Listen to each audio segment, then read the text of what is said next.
this movie. Oh, man. I love this goddamn movie. I think I've burned through like 2 different copies of this film. Okay. On DVD. Yeah. Like I watched it so many times. It was so funny. Welcome in to That Movie Show. to That Movie Show. Mike Wendt, Liam Stryker, Yes. Bill Neville, and this is BASEketball, BASEketball. the 1998 classic Yeah. BASEketball. Sure. BASEketball. Before they had the clout to make this movie themselves, Yeah. the creators of South Park.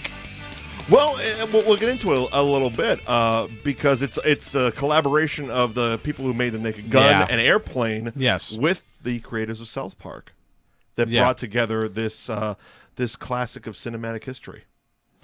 Yep. BASEketball. BASEketball. I absolutely love it. I also absolutely love Naked Gun and Airplane. I agree. Yeah, Hot Shots Part 2. Mm-hmm. That entire... Not so much the later Scary Movie series, but, No. it is what it is. Well, the worst part about that is, and we'll talk about this when we get into the film, but there's a scene that's lifted from this film that's just in Scary Movie 3. Oh, okay. And it was... Yeah, it's either in 3 or 4. I have definitely purged both from my memory. So Yeah. You're gonna have to let me in on that one. But I remember distinctly being mad at that movie when it happened because it's beat for beat the same. It's the same. It's basically a scene. baseball scene. It's the scene after. Why don't you spoil it for us? Yeah, it's the scene after Coop doesn't hit the 3rd home run after they spent the entire day with Joey drinking. Okay. And he misses it, and so Joey's in the hospital. Yep. So they go to visit him in the hospital, and they think he's dead. Okay. Because they accidentally take out his EKG machine. Sure. And so it's like he's flatlining. Okay. So they're like, oh my God, we got to save him. And so they pretend to check the pulse. The pulse isn't there because he's checking the wrong body part. Sure. And the same scene is lifted. He's brilliantly checking his ankle, by the way. Yeah. Yes. Yeah. And Wait, this is actually in Scary Movie. and it's in Scary Movie 3. Brenda dies. Or 4. Or 4. I'm pretty sure it's 3, though. So Brenda dies, and they go to the wake, and I forget the guy's name, but he's basically playing Eminem from 8 Mile. Sure. And they go, it's a wake, George. And he's just like, she's awake! Was Charlie Sheen in this? Charlie Sheen was not in this scene, In this movie? I believe. Because he was in some of the sequels. Yeah. Because it was like 6 of them. It's the one that's also Signs. So the third one. Okay. Yeah, it's the third one because it's 8 Mile, but Kevin Hart's in it. Yeah, it's You're not helping anybody here. yeah, but again, they go to Brenda's funeral or Okay. her wake.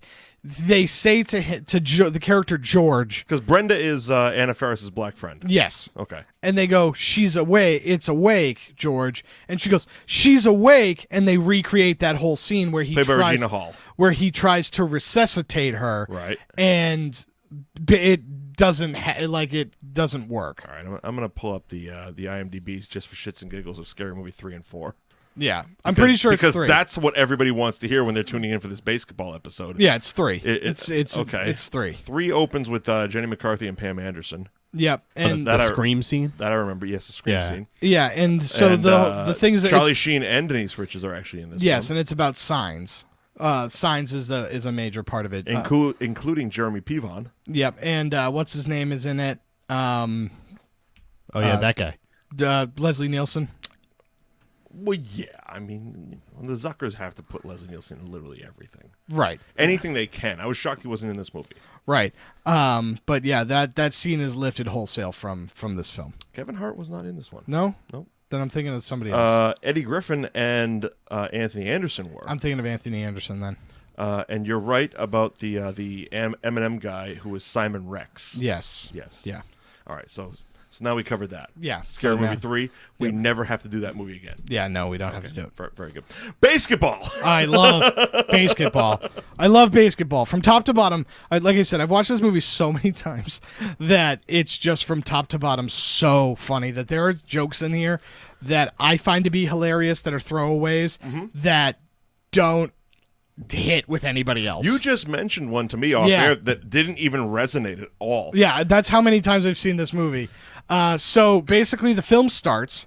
So let's do the business part of it. BASEketball, of course, directed by David Zucker, produced by David Zucker, Bob Locash, and Gil Netter, written by David Zucker, Bob Locash, Jeff Wright, and Louis Friedman, starring Trey Parker, Matt Stone, Dian Bahar, and it was coming in at a budget of $23 million, only made $7 million at the box office. Yeah. However, I do believe that DVD sales helped this movie a lot. Oh, absolutely. I think that this movie found a second life on DVD. It also was released July 31st of 1998. It was a summer movie. Right. And it's not a summer blockbuster. No. I also think that they tried to cash in on South Park a little too early. Well, actually, one of the famous quotes that's actually in the interview package that's with the DVD is Trey Parker and Matt Stone took this role because they believed at the time South Park would be canceled. Yeah, right. It was they were literally cast the first year of South Park. The first season of South Park, they got this offer, and they're like, yeah, well, our show isn't going to make it. It's a weird cartoon made out of construction paper. Yeah. It's not going to fucking we're last. going to cash in. We are going to cash in, not... If this movie was made now, this movie would have been a juggernaut. Huge. Would have been a juggernaut. Huge. Look at everything else that they've done. A fun casting fact, the original... so basically, Zucker reached out to Chris Farley first. Yep. He passed. Yeah. In figuratively and literally. He passed. Yeah. He passed. Yikes. He passed on the movie. And the next step was Trey Parker of South Park fame. And the only character that was written was Coop. Was Joe Cooper. And he's like, well, we got to do something for Matt. Yeah, Matt's got to be in it. So they created the Remer character. Yeah. And once they cast Matt, they're like, okay, well, you got to cast Dian. Yeah, right. So they basically, because they cast the South Park guys, they created the role of Squeak. Right. For Dian, who had been in Cannibal, he had been in Orgasmo. His whole career is based off of these guys being friends with him. Oh, yeah, he's just friends with them, and they throw him in his movie. It's so funny. He does such a good job, and it's weird that he's not in more things. It is. I mean, he was in Galaxy Quest. Right, he was in Galaxy Quest, but he's done a bunch of voices on South Park, obviously. Right, and that I don't. That's not really what I'm talking about. I'm sure he's, as he said in an interview, knowing these guys, I've eaten better than I ever have before. Yeah, it's like I'm sure he's living a decent life. Oh yeah, absolutely. But he's a good actor. Right, he could have been. Dian Bahar is a good actor. He could have been somebody on The Office. Yes. Or Parks and Rec. Yes. Easily. And I want to say, and I have no knowledge of this, is completely me guessing, I want to say it's a personal choice. Probably. He probably is enjoying his life wherever he's living, because he even said that when Matt and Trey went out to Hollywood to do South Park, he's like, I didn't follow them. I didn't want to follow them. I was happy where I was living in Colorado, and I just wanted to kind of stay there. He sounds like a small town guy who's just happy. I could be completely wrong. Right, you could be. And Dian Bahar, if you're listening, please let us know. Yeah, you can be on the show. But I feel it's that. Right. I feel it's more personal choices than I think Hollywood's just not calling, because he's a quality fucking actor. Right. I think it's a lot more of like I like my lifestyle. I don't want for anything probably, but I also don't have to deal with the nonsense of the fame of Hollywood. Right. And that's a pretty sweet spot to be in. Not bad. That's a pretty sweet spot. So if you're making a decent living. Right. So the movie starts, and it is it's the World Series. Yes. And Reggie Jackson hits his third home run. In one game. In one game, yes. Yeah. In one game. They fudged a bit of reality on this one, but we'll let it go. Yeah. And Cooper captures that third home run. Joe Cooper catches the third home run. And he's young. Young Joe Cooper. Child Joe Cooper. Wide-eyed, bright-eyed Joe Cooper. Remer, someday I'm going to be a big sports star. And then 23 years later, Remer one day I'm gonna own a big sports bar. While pissing in a bush. Yeah, while they're about to go to a high school party. Not even a high school like reunion party. And one they weren't even invited to. Right. And not only were they not invited to it, people are so disappointed that they show up. That they're there. It's so funny because I use one of these. Hi, Brittany. I do use one of these things to describe like one of my old high school friends, where it's just like, oh, what are you doing? Hanging out, playing Nintendo. You're like, oh, Skidmark Steve, what are you doing? You still in your parents' basement playing Nintendo? No, if you must know, I just finished my 3rd PhD, and I'm about to circumnavigate South Africa. And I'm training for the Olympic Games. What about you two? Just hanging out, playing Nintendo. Cock. And nobody wants him to be there. Fantastic use of the word cock, by the way, in this whole opening sequence. Yes. From the moment they meet Brittany Kaiser's dad. Yeah. It's like, you graduated with Brittany? Of course we graduated. Cock. Beer? And then they just go up to up to her room. I love who these guys are. Yeah. Because they don't give a shit. No. They come into this highfalutin party, right, if you will. They want to try and score with one of the girls they went to high school with. Literally the girl who's throwing the party. Yeah. Brittany Kaiser's house, and I really want to fuck her, is a line in the movie. Yes. Yep. And but they don't care. No. They don't give a shit, and I love how sarcastic they are about how little they give a shit. Oh yeah, it's great. So they end up using those 50s sophisticated voices. Hello, Brittany. Hello, Brittany. Yeah, it's really funny. They end up going up to her room, to what they think is her room. And they try to find her underwear. And one of them's drinking from a bidet. As you do. Yeah, as you do. They're Matt Stone drinking out of a bidet. They find a vibrator, and then they find out that it's Brittany's mom's. Oh, yeah. And then comically large underwear.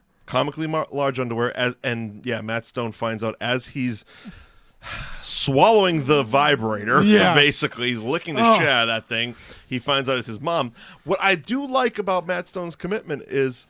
Or Doug Remer in the movie. Yeah. Is even though he finds out it's Brittany's mom's vibrator. Yeah. He finishes licking the fucking thing. Yeah, he gives it a few more up and downs. He's like, you know what? Fuck it, I'm going all in. And so we then find out that they're, we're losers, and they're just standing there shooting a basketball. Now you find out they hit the driveway. Yeah, they hit the driveway with a couple of Coors Banquets. Right, and you find out that they're very good at free throw shooting, but they're not good at the rest of basketball. No. And so Brittany and two of her jock-ass friends. Jock-asses, yes. Yeah, show up and start giving them a hard time. Yeah. And I love it. We're not going to play that pussy-ass 2-on-2 shit they play in the suburbs. We're gonna play this game. And they make that up we invented in the hood. Yeah. And they make it up. It's like horse? No, it's not like horse. And so they basically invented like horse because they find out that they invented horse with baseball. Yeah, they invented horse with baseball. Yeah. And they invent the psych outs. And one of the best psych outs is, oh man, one of Brittany's mom's pubic hairs. Yep. Because he finds one in his mouth.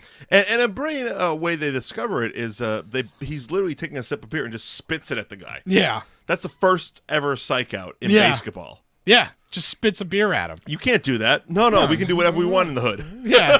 Yeah, I can do whatever I want. I love that he keeps calling it the hood. Yeah, I can do whatever I want to you.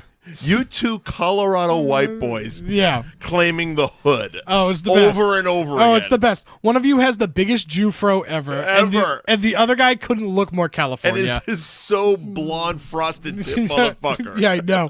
It's nonsensical. So then they end up enjoying the game a little bit more. And they kind of develop it. And it becomes almost a drinking game. Yeah, it becomes a drinking game / a cult following. And somehow this multi-millionaire finds a way, finds it and loves it. Well, here's actually where the origins of the movie come to be. David Zucker and his friends actually used to play this game. Okay. In their driveway. and the local access TV station started picking it up. That's so funny. Okay. And it was originally pitched as an MTV game show, and they shot a pilot of BASEketball. Okay. Hosted by Chris Rock. Weird. I dug deep. Couldn't find it? Could not find it. Again, I put it out to you, that movie show audience, go to the dark web and find the pilot for me, please. Chris Rock has to have it. He has to have it. But yeah, they shot a pilot with Chris Rock for BASEketball, and then because Zucker had an option with Universal, basically a first look option. Right. And he was going to do a biopic on Davy Crockett that fell apart. And because he didn't want to lose his contract with Universal, he basically pitched this fucking movie. That's so funny. And thus we have BASEketball. Yeah. So that original scene with them on the driveway doing the original BASEketball Cup with Kato Kalin as the fucking commentator. Right. You know, there's a 90s reference for you. That was all based in reality. Oh, that's so funny. I did not know that. But yeah. Pretty exciting. But yeah, Ernest Borgnine, Academy Award winner, shows up with his Zima and his hula hoops and his Dan Fogelberg and Pac-Man video games as some assholes are dropping off the roof. Yeah, they're doing the wave and just falling off. He loves it because at the beginning of the movie they show how like sports had gotten crazy and, commercialized. Yeah, it's too commercialized, which is weird because this movie's in 1998. The teams jumping cities with the map, one of my favorite things ever. It's so funny. My favorite line in that entire thing is the New Orleans Jazz moved to Utah where they don't allow music. Where music is outlawed. And then they also... The Lakers where there's no lakes. Yeah, Minnesota Lakers moved to Los Angeles where there are no lakes. The Oakland Raiders moved to Los Angeles and then back to Oakland. Nobody in Los Angeles seemed to notice. Yeah, nobody cared. And then it was just a myriad of strings getting bounced around. Right. And they showed players bouncing back and forth. The inner sports play, the football baseball connection, right? And so basically, BASEketball unites the fan bases.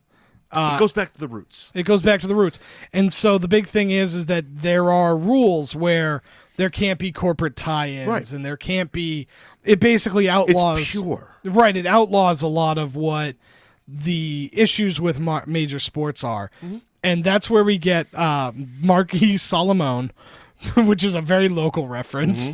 Mm-hmm. Nice. Yeah, Bill, you like that. I got that. Thank you. That's for... He looks just like him. That's the actor that plays the guy in one of those local like law office commercials. What? Yeah. That's him. You're going to have to explain that to both of us. Okay, so... I know. I've seen the Marquis Salomon commercial. Robert That's not Vaughn. that guy, though. Yeah, Robert Vaughn. Marquis Salomon's a real guy. Oh, you mean Robert Vaughn is based on... So Robert Vaughn... I think we were thinking the same thing, that he was actually in the movie. Yeah, no, so Robert Vaughn... Marquis Salomon is not in the movie. Okay. Right. Robert Vaughn... Plays Baxter Kane. He plays Baxter Kane, but he did all of the commercials. So he. You're right. He did do a shitload of those things. So your local and it. Robert Vaughn did a bunch of those like law personal injury lawyer commercials. Right, and so he did Marquis Salomon. But if you were in a different city, if you were in Florida, he would do like a different lawyer. So he just kind of sat in a studio, and did the same script. Paste, wait a insert minute. name here. Yep. So Marquis Salomon's not in his own commercials? And Marquis Salomon is not in his own commercials. I always thought there was that guy was No. Marquis Salomon. I thought it was Robert too Vaughn? until I saw this movie. What the heck? Yeah, Robert Vaughn is the actor, and because it clicked when I saw that same exact commercial in Minnesota, and it was a different name. It was a different lawyer. This was also Robert Vaughn's 100th feature film. Wow. They actually had a cake for him and everything. Wow, good for him. It was part of a DVD package. Good for him. But yeah, Baxter Kane wants to change everything so everybody can make millionaire. Yep. Can be a millionaire. Everyone can make millionaire. Everybody can make I'm millionaire. the one drinking. Yeah. It's been a long day. So yes, Baxter Kane, owner of the Dallas Felons. Yeah, right, because they have the best team names. Oh my God, the teams are phenomenal, and we'll get to more about them. But we start off, we jump forward 5 years? 5 years, and the Milwaukee Bears Yep. which obviously Milwaukee Brewers, Yeah. versus the Dallas Felons, obviously Dallas Cowboys. Yeah. Yeah, obviously. Are playing in the Denslow Cup because Ernest Borgnine is Ted Denslow. Yeah, and he created And he's the grandfather of this sport. right, because he brought it to the masses. One thing about it, we'll get to Ted Denslow dying, but one thing about the post-game ceremony that I absolutely loved and I wanted to touch on was while what was his name? Baxter Kane's doing his post-game interview, giving the rah-rah speech, also a heartwarming, eulogy for Ted. There's a naked man swinging across the background in a jockstrap. They're all wearing the winners caps and the winners t-shirts. Yeah. Yes. But then we cut to the beers To Matt Stone. and this is what I wish They did. pro sports did. They had losers. They had loser hats and t-shirts because every time a team loses a professional championship, whether it's a Stanley Cup, the World Series, the NBA Finals, whatever it is, right. you see eventually those pictures in the third world countries Right. of those kids wearing like the 2011 Vancouver Canucks Stanley Cup championship. Yeah, right. It's nonsensical. This would be awesome. It would be so funny. if you had to sit there and- in a branded because they're sponsored. Right. The fucking teams would have to wear them. Yep. A loser hat. Yeah. Oh, so funny. It was so good. So that funny. would make my life so happy. Another thing that I find to be hilarious is there are 3 people that play in this sport at any given time, but there's like 10 people on this team. Okay, and that's one of the things I wanted to get to. The quote-unquote bench players. Yeah. And they actually make a joke because they say, "Oh, coming up next is Doug Remer and blah blah blah and Squeak and Cooper. Cooper and coming up next inning, the same 3 fucking guys." Yeah. The bench players are the same actors for each team, That's funny. and those actors, quote unquote actors, are the guys that David Zucker played basketball with originally in his That's good. driveway. That's so he good. got his buddies together and he's like, I'm just gonna make you the bench players for every team. So that's why you see him wearing fake mustaches and shit That's like so that. funny. But it's all the same guys That's on so every funny. team. That's good. Good Yeah. for them. Yeah. Good for them. Fun facts. That is a very fun fact. Yeah, so Ted Denslow dies. Yeah, He chokes on a hot dog. Choking on a hot dog with his smoking hot 3-month wife, Jenny McCarthy. Yeah, Jenny McCarthy. And so Forget her name, Jenny McCarthy. So they through a very, very funny eulogy scene, Coop inherits the team. Fantastic funeral. It is. I wish I had been invited. It's to a so funeral funny like because this. we also meet what's her name? Jenna, and there's a little bit of a love triangle going on between Coop, Remer, and Jenna. Jenna Reed runs the foundation for the sick and dying kids. Yeah, Make-A-Wish, but not Make-A-Wish. The non Make-A-Wish, basically the foundation for sick and dying kids. Yeah, right, right. Yeah, right. We say one of which is really a Joe Cooper fan. Right, and she doesn't like it because sports guys are so fleeting and all Sure. this other stuff. And it's so funny because he's at the will reading, and Remer shows up with a huge bouquet. Oh, yeah. He shows up, and he's like, "What are you doing?" A huge R.I.P. bouquet. Yeah. And so he's like, "This is the will reading. The funeral was yesterday." And he goes, "Oh, Jenna, I got these for you." He just hands her this big giant bouquet that just says "Rest in peace." Remer always trying to one up with Yeah. Jenna. When they meet outside the arena for the first time, he has literally a arena pretzel with packets of mustard. Yeah. And he goes, "Here you go, Jenna. Here's a pretzel and mustard. I baked it myself." Yeah, right. It's like you might as well have stapled the beer's logo on it. I love kids. You don't love kids. You love Taco Bell. No, I love met this hospitals. really hot chick at this hostel one time. This hostel in Yeah. Europe. Yeah. It's a blind kid with a basketball. Yeah, hits a blanket with a basketball. Very funny. Doug Remer, worst Yeah. human being Yeah. possibly ever. It's very funny, and that's a very fun thing that we end up finding throughout the entire, like the first and second act of this movie, Yeah. is that it kind of drives a wedge between the two of them because Baxter Kane ends up trying to get Remer to be a person that will get Coop to side with him so that he can change the rules of BASEketball, but Coop wants to keep it pure. Right. Which brings us to his trophy room. Yes. Where Kareem Abdul-Jabbar is just there. And Siegfried and Roy, too. Yes. Siegfried and Roy are there, but it's the actual Kareem Abdul-Jabbar. It's not the actual Siegfried Yeah, and Roy. yeah, yeah. Right. But it's the actual Kareem Abdul-Jabbar. It's and so it's funny. one of those things, it's like, if you don't remember that, David Zucker did Airplane and Naked Gun, Yeah, right. you forget that Kareem is one of his, like, Guys. one of his stock guys. Yeah, Kareem's totally going to do it. It's like Kareem is in the Rolodex. Yeah, Yep. he's just going to do it. It's so funny. Ty Cobb's bat. gets Did thrown I into fart? the fire.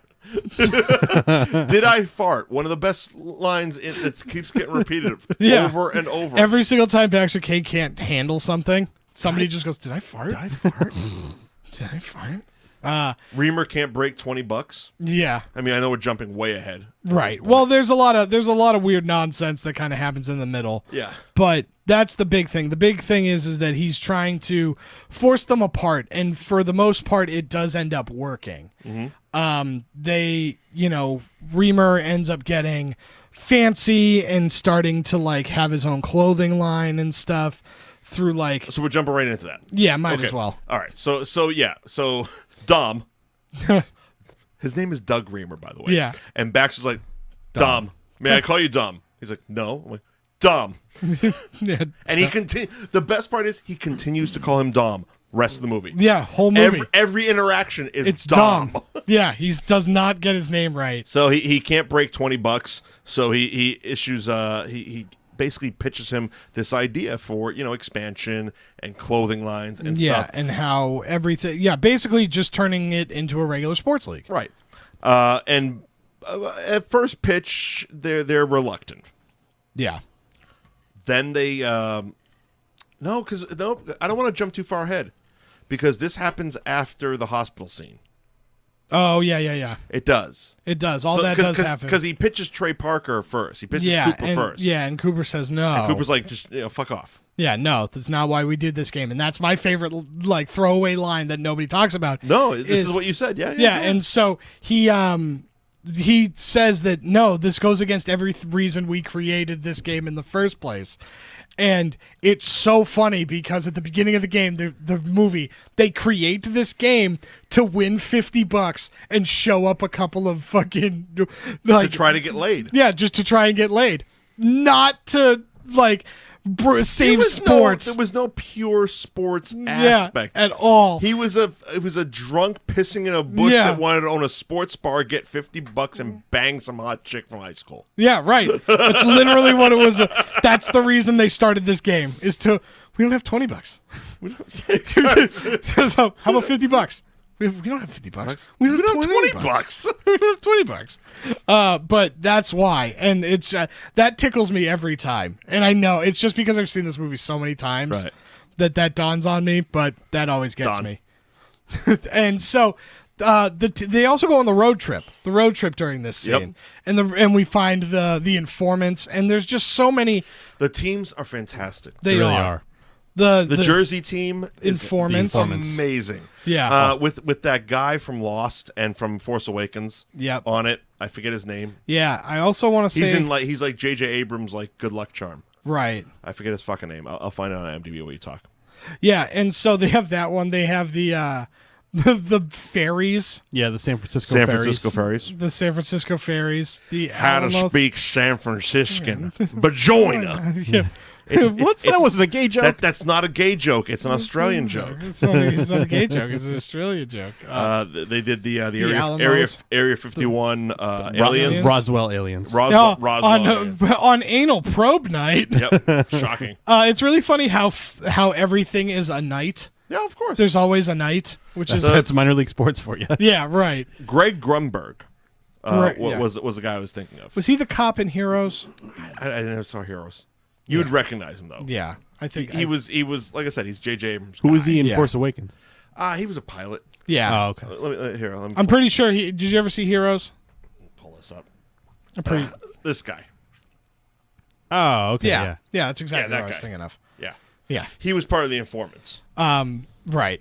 And so, is it during this scene or is it the Make-A-Wish day that somebody falls through the garage door. No, that was definitely the Make-A-Wish day. That was Okay. That was So Joe then- Cooper's second of 3 home runs. Yes. So basically, it's Joey's.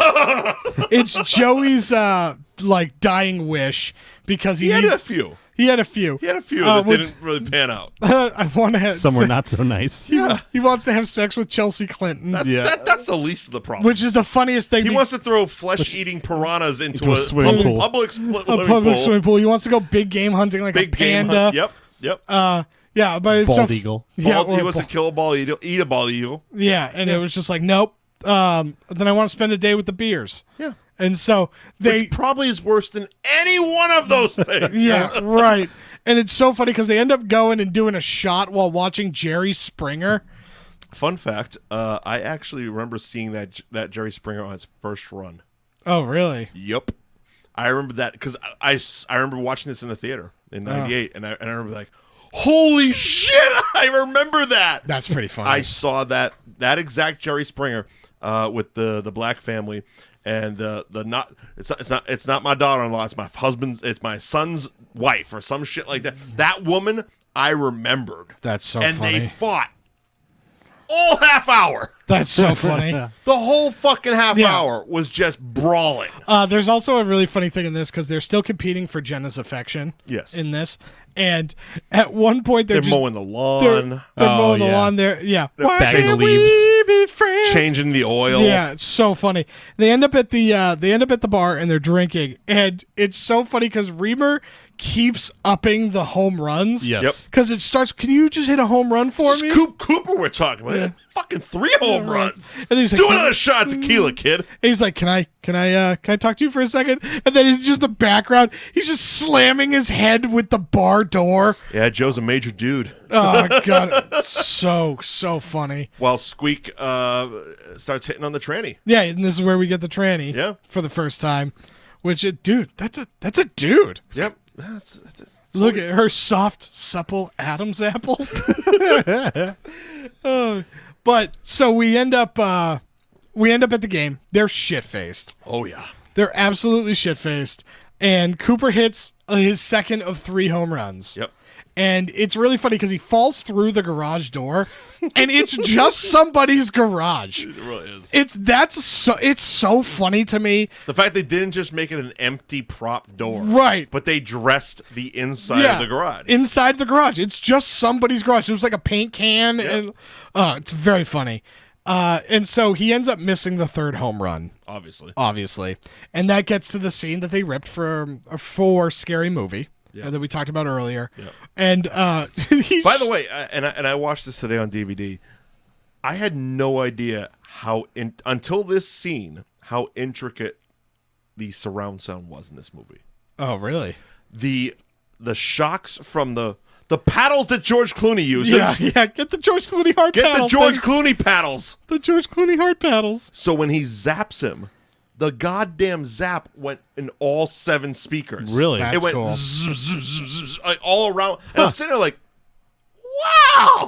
That's fun. And it did it 4 times. I'm like, this is really fun. That's awesome. That is pretty cool. The rest of it was just the front speaker, but that that one sound scene effect went all around the that goddamn one room. sound effect. It was hilarious. And so So they murder a child they murder a child and bring him back to life a couple times. a couple of times. And Gen X shows up at their house because they all live together, which is very, very Obviously. funny. And it's like there's some terrorists dressed up as Beers players that attacked the hospital. So Joe's watching. He was trying to watch the game with the Reggie Jackson to game. reminisce. Yeah, he was trying to watch the Reggie Jackson game, and somebody taped over it with roadkill Caught on tape, which is so 90s. so 90s, and so stupid. It's so dumb. By the way, there's so many memes created out of this movie. Oh yeah, Nobody realizes that. The first of all. yeah, Second of all, derp. yeah, DERP. Derp. Yes. You've seen it on a meme. yep, Was created in this movie. yeah. And then taken to South Park. Right. This was the first occurrence in pop culture where derp was That's true. referenced. Yeah, there's a lot of it. There's a lot of. You're welcome. Yeah, Only $7 million? Come on. Mr. Garrison shows up in this movie. He does. Cartman shows. Doug Remer cares about cads. Yeah, Doug Remer cares. Oh, it's so funny. But yeah, so then this is where we get the full separation because Remer ends up siding with Baxter Kane to try and make some money for the beers line. And we get the Scat Man. We get the Scat Man. So many song. montages in this movie, by the way. Oh yeah, absolutely. And everything's kind of going to shit. Everything's going to shit, and then we get another montage where it's the Cooper Sucks song. And your girlfriend thinks you suck. One of my favorite things about this movie, and it actually is on a heavy rotation on my shuffle in my car. So funny. By the band DVDA. Okay. Which is actually Matt Stone and Trey Parker's band. Okay. So that's actually Trey Parker singing. Yes. To Trey Parker. In the car. Oh well, that's part of. Life is going out of control. It's just that 80s fucking. Yeah. You're gonna need a montage. Yes, exactly. You've heard them on South Park. Oh yeah, it's very funny, and it basically narrates the whole thing, and so Coop just disappears. And goes to Calcutta. He goes to Calcutta because he hears actually. Oh, so we kind of skipped over a second. But there was a scene in the locker room. Oh, that's right, where they have huge dicks. They have about 6.5 foot dicks. Yeah. Yeah. And that was actually because of the way scheduling was, that was Yasmin Bleeth's first shoot on the day. That's so funny. So she walks in and she's presented with her co-stars butt naked. Yeah. And they just didn't give a fuck. No. Did not give a fuck. Longwanger. Throbbing cock. Yeah, right. And so we realized that that there's child labor happening in Calcutta for the Beers line of clothing. Beers wear. It's not good. It's not so good. Joe Cooper goes over there. It also, I love he has a little turban hard hat. Yeah, he has a turban hard hat. It's pretty funny. And so he's going to go and solve the problems. That's basically what's going to happen. But while that's going on, the Denslow Cup is still happening. Season is on, babe. Right. And so he's disappeared, and we get to solve a mystery or whatever it's called. Unsolved Crimes. Unsolved Mysteries. Robert Stack shows with up. Robert Stack. Robert Stack. He shows up. That was my favorite part about this movie, is all those random celebrity cameos. But they're all. But if you think about but they fit perfectly. They're all Zucker guys. Oh, yeah. He was an Airplane. But I'm Robert talking more Stack like was Airplane. I'm talking more like the Dan Patrick, Kenny Mayne, Al Michaels, all those guys. Yeah, they did a great job bringing all the sports people in. Al Mike. Okay, well, while we got it for a second, because yes, Bob Costas and Al Michaels provided the commentary for all of this, all of the games. And Tim McCarver. Right. Tim McCarver was fantastic. While my gut wants to say Al Michaels is one of my favorite people in the world. Yeah. Reading what happened during the filming of this is like, well, Al Michaels is kind of a cunt. Yeah. So he realized that Bob Costas was getting paid, I believe, $35,000 more than him, and sued the company while filming. Oh. Both of them only worked for 1 day. Really? 1 day. So he sued the company for $60,000. Oh. And got his money. That's stupid. It is what it is. Yeah, right. I mean, I guess. It's tough because it's like, yeah, you're doing literally the same amount of work as the guy sitting next to you. Right. He's getting $35,000 more. Right. But that's on your agent, dude. Right. That's kind of like the Michelle Williams, Mark Wahlberg thing with that movie. It's like, it's not Mark Wahlberg's fault that you got paid, scale and per diem, and he got $1.5 million. Right. It's your fucking agent's fault for being a shitty negotiator. Yeah, that sucks. But that happened. So he sued for $60,000 for 1 day of work. Yeah. All right. But it is what it is. But it's still funny as fuck. Oh, it is. Al Michaels, funny as fuck. They crushed it. They absolutely crushed it. They crushed it. In the trailer I would have thrown him an extra $10,000 just for the fun. Yeah. You're excited. Feel these nipples. And again, that's a line that I think I would have laughed harder if it wasn't in the trailer. Right. Yeah. Well, the trailer fucking ruined that. So here's the thing. I watched this movie, didn't see the trailer. And so that line came out of nowhere for me. And it was amazing. Good. It was a good one. It was amazing. Yeah, and so halfway they're getting their ass kicked. Yeah. At the Denslow Cup, and we end up having the reconciliation over the Lagoon of Peace. The Lagoon of Peace, yeah. Because for some odd reason they have some sort of halftime show. It's a 7th-inning stretch, man. You got to have of the Denslow Cup. You got to have a big to do, right? And it's so you got funny. Skippy, Lucky, whatever the fuck his name is with his fireworks, and the Dallas Felons playing the White Oppressors, and the Milwaukee Bears playing the the downtrodden Islanders, Savages, and you got the Lagoon of Peace. The Lagoon of Peace, and their Lucky Pineapple. Yep. Little bitch. Little squeak. Squeak. Why is it? Little bitch Scolari. Why is it so fucked up that I date his sister? Squeak. Little bitch Scolari. But it's great. They end up. Have we talked about the dude scene yet? Is that past? That happens here. That happens here. Oh no. Dude. The word dude was spoken 98 times in this movie. Yes. That's fun. Yeah. Which is funny because usually in these R-rated movies, we get the fuck count. Yeah. Fuck is only said 19 times. Yeah. So if you think about it, 19 fucks, 98 dudes. Yeah, it's so funny. It's a very dude-centric movie. It also just shows you that you don't need a high fuck count to make a very to have a funny fun movie. R-rated movie. Right. Yeah. Because when dude is said more than fuck, that's 98 fucking dudes. Yeah. 98 dudes. Wow, that's a lot of dudes.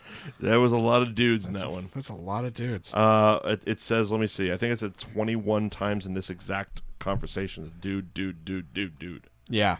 Yeah, they go back forth. It's very funny. Fun fact about the Unsolved Mysteries with Robert Stack. All but one of the computers in the background are playing solitaire. Yeah. The one computer not playing solitaire is playing Miss by Cyan. Okay. All right. Yeah, okay. That checks out. There you go. That checks out. So we're here. And so we're back from Calcutta. Yeah, we're back from Calcutta. It's time for the halftime show.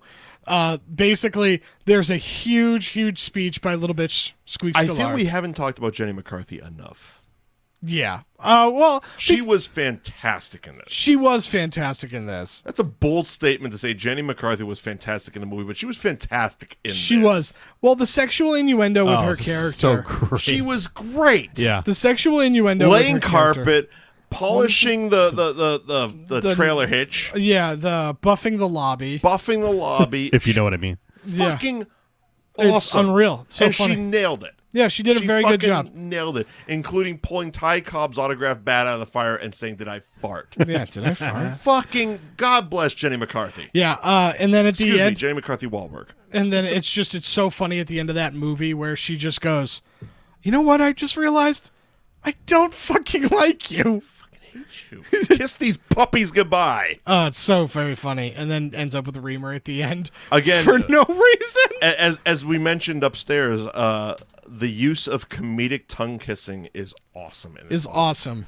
Yeah, there is so much, including the Laguna Peace. Yep, because after Little Bitch Squeak Scolari and his pineapple of truth or luck, pineapple of truth. Yeah, he ends up like basically being like, "You're tearing me apart, and you got to get back together." So they end up just Coop and Remer just start hardcore making out. Oh yeah, dude, hardcore. Again, God bless these guys. They went all in. Oh yeah, they were all in. They were not skimping on the comedy, and it's like it could have been very easy for these two dudes to just be like, mail it in. We're just gonna kiss each other, Yeah, right.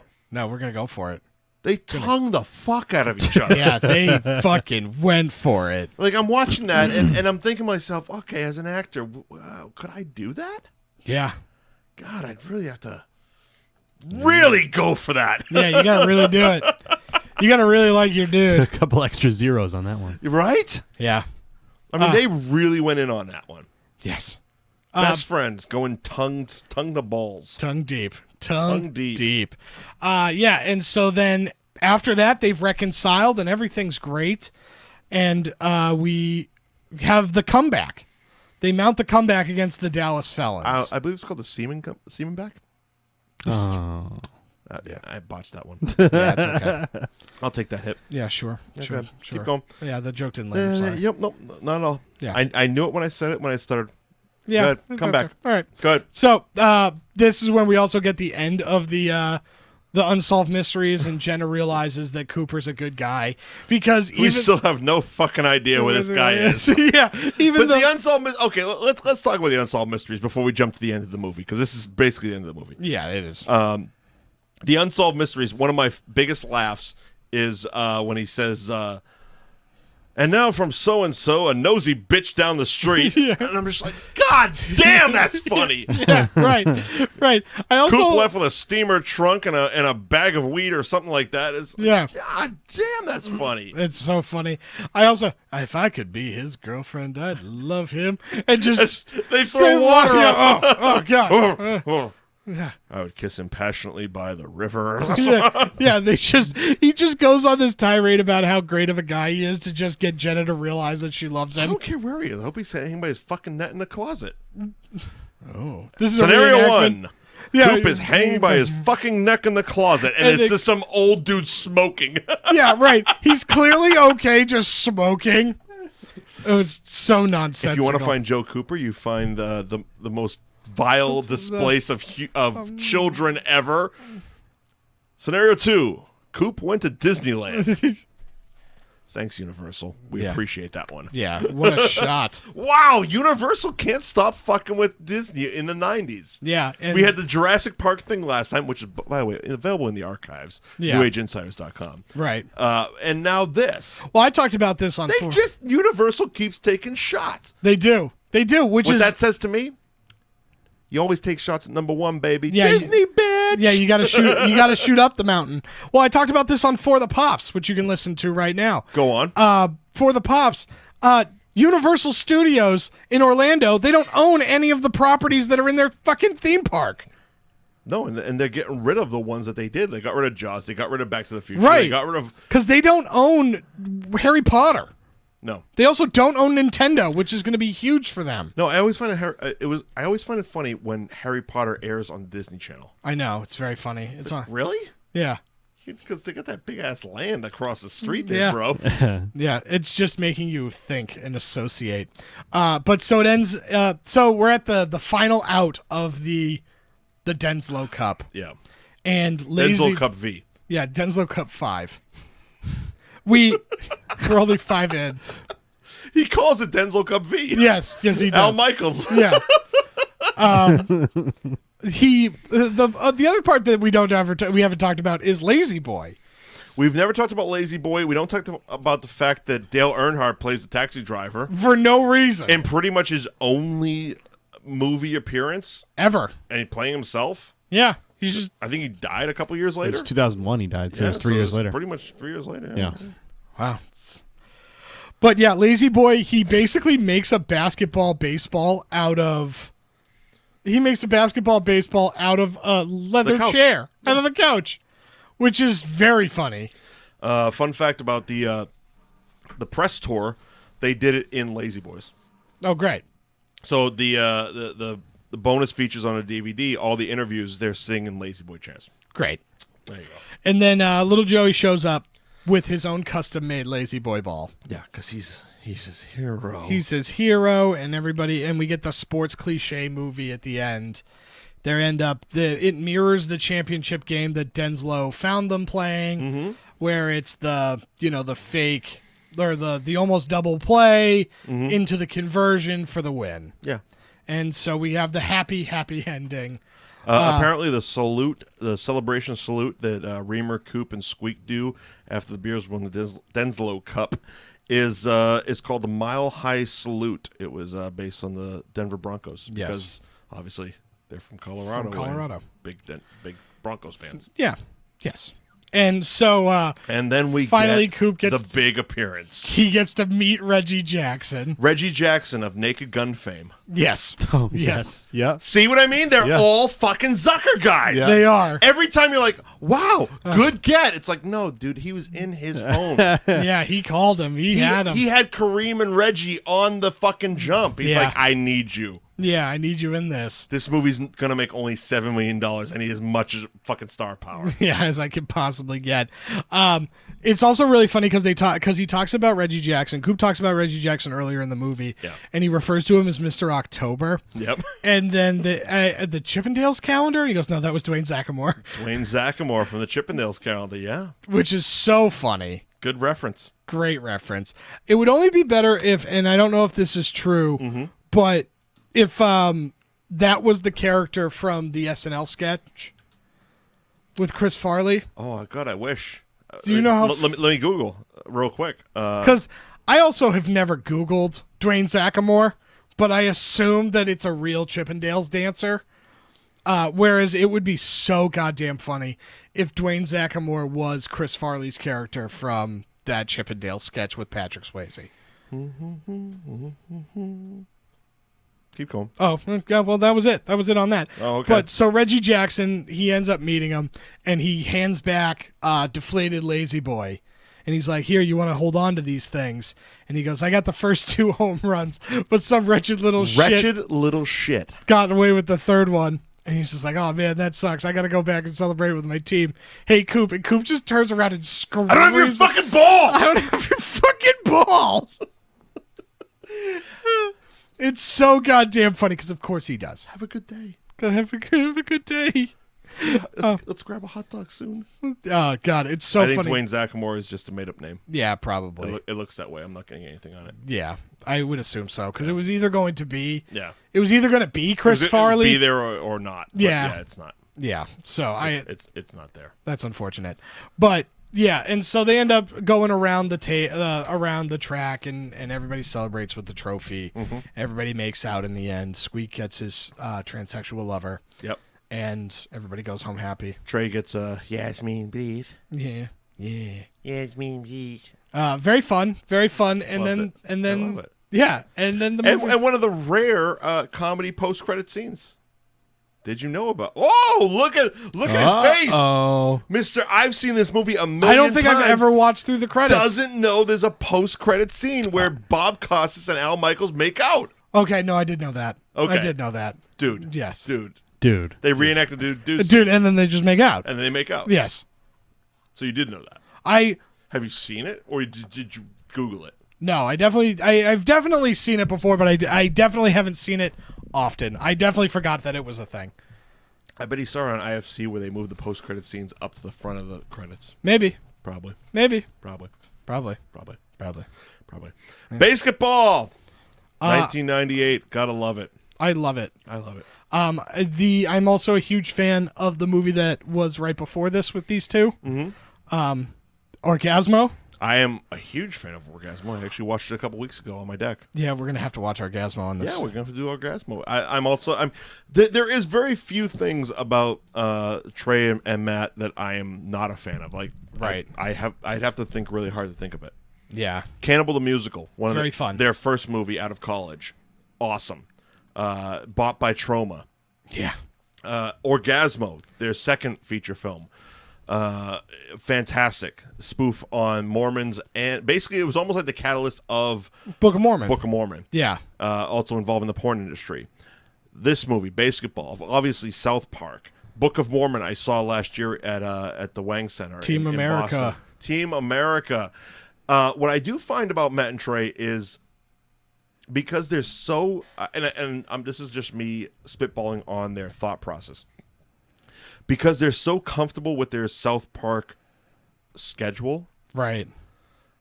Every time you see them interviewed about a movie, they seem extremely pissed off. Yeah. They're like, this was the worst experience of our lives. Oh, yeah.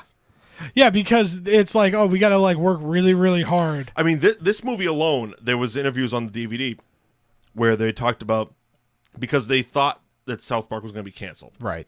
They're like, okay, so we had to get up at 5 a.m., do 14 hours on this movie, then go and do South Park at night, then sleep for maybe an hour and a half to 2 hours, repeat. This movie. Repeat. Yeah, I think that's the other thing, too, is that through all of these processes, they've never stopped South Park. Right. And I think that that's a part of it, too, where it's and like... it's also why, and people will complain about, the gap in South Park seasons these days. Right. Because they take about a year in between, but it's like, yeah, it takes a fucking lot of work to do that shit. Right. Well, the other thing too is and they are still doing Book of Mormon. They're still touring with that shit. Right. It's coming back to Boston this year. Well, and you have to ask yourself, what do you want? Because that Coon and Friends season wasn't the best.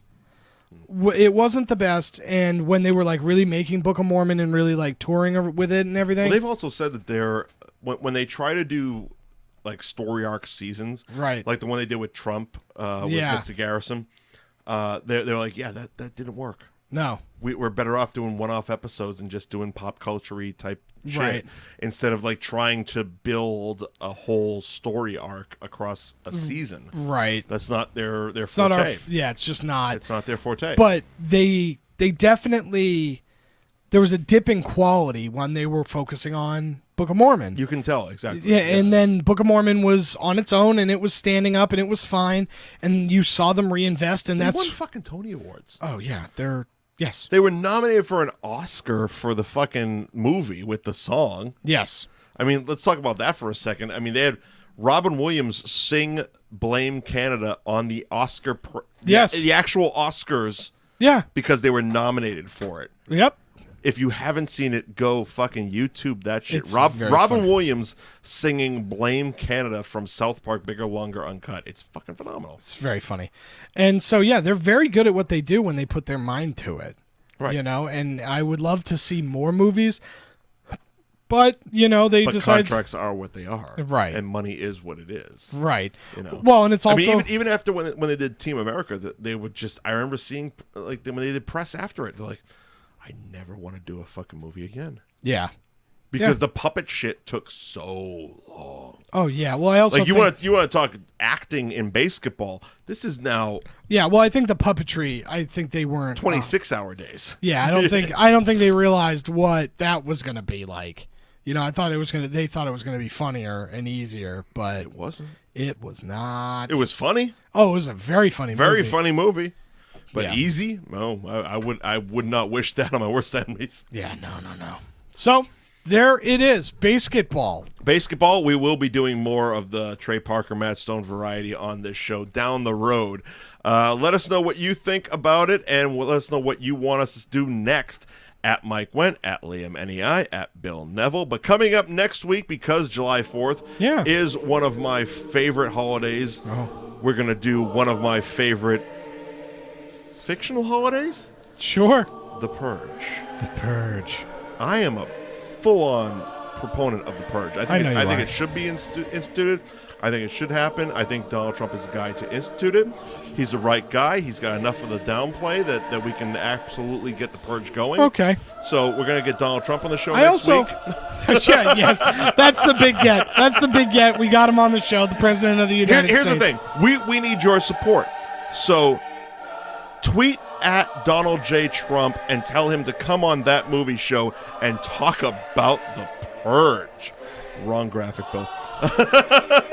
It wouldn't switch. I finally got it to switch over. There we go. All right. I'm also because that's what we want to do. Yeah. Yes. I'm also really surprised that we aren't doing Independence Day. It's too on the nose. I love Independence Day. Because like last week I said we were going to do Jaws and Jaws Independence Day. It's just too on the nose. Yeah, sure. We also need a bigger audience for that. Yeah. So we might do a live show for those. Okay. When we get a bigger audience. Yeah, sure.